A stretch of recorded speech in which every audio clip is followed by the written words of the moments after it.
Bonjour à tous, aujourd'hui dans l'été en direct, nous nous intéressons à une des bourrines vendéennes, celle du bois Jucot, des maisons avec des toits où sont posés d'épais manteaux de roseaux. Et elle se visite encore, figurez-vous, aujourd'hui pour en parler avec nous. Edwige Métivier, responsable du site, bonjour. Bonjour, Nous sommes sur une ancienne exploitation agricole de 200 ans sur la commune de Saint-Hilaire-de-Riez, c'est ça ? c'est ça. Et ici, nous découvrons donc un site labellisé Musée de France depuis 2004. Mhm. Qu'est-ce qu'on en sait sur la bourrine du Bois-Jucot ?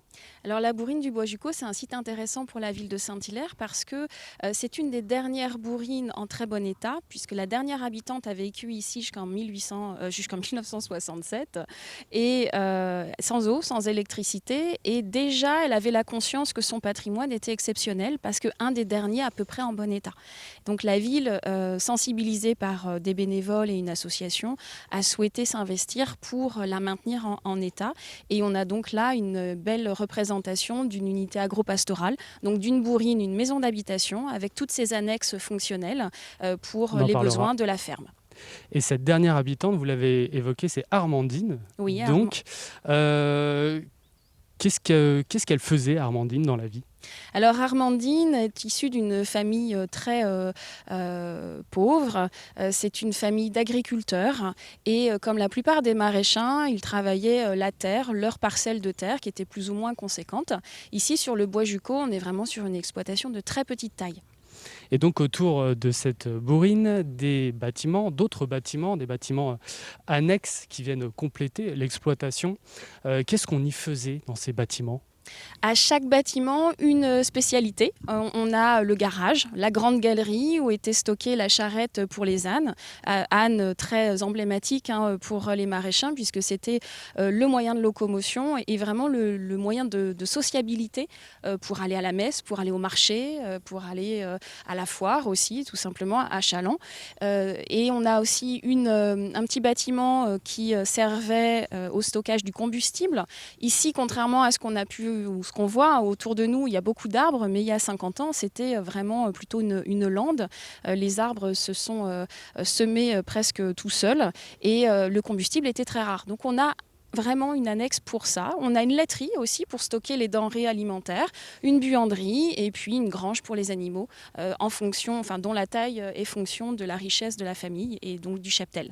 Et concernant la bourrine, il y a eu des aménagements depuis ou pas récemment, vous Alors savez ? nous, on fait des aménagements réguliers et surtout d'entretien. On a des aménagements liés au tourisme. Là, on est en train de traverser le parquet de danse qui est utilisé lors des manifestations en lien avec l'association des Amis de la Bourrine.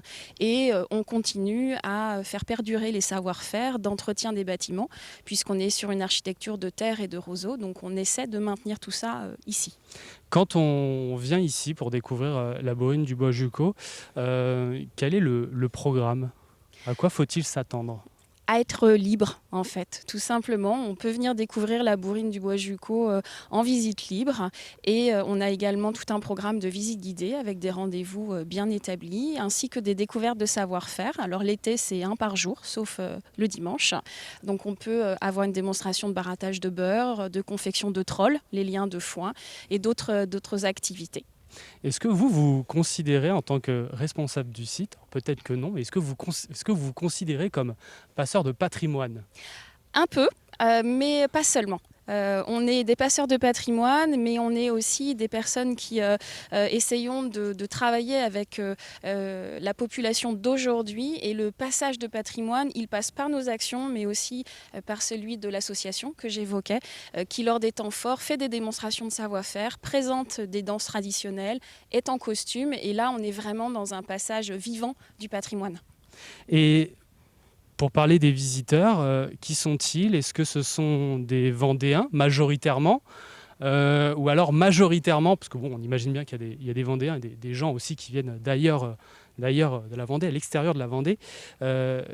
Majoritairement, on retrouve qui comme visiteurs ? Plutôt des touristes ou des Vendéens ? Les deux, mon capitaine, ça dépend des moments de la saison. En ce moment, on a beaucoup de touristes qui viennent découvrir notre région et qui sont intrigués par ce patrimoine. Et on a aussi beaucoup d'habitués qui sont attachés à ce territoire, attachés à ce patrimoine, beaucoup de Vendéens, beaucoup de locaux et qui viennent et qui reviennent.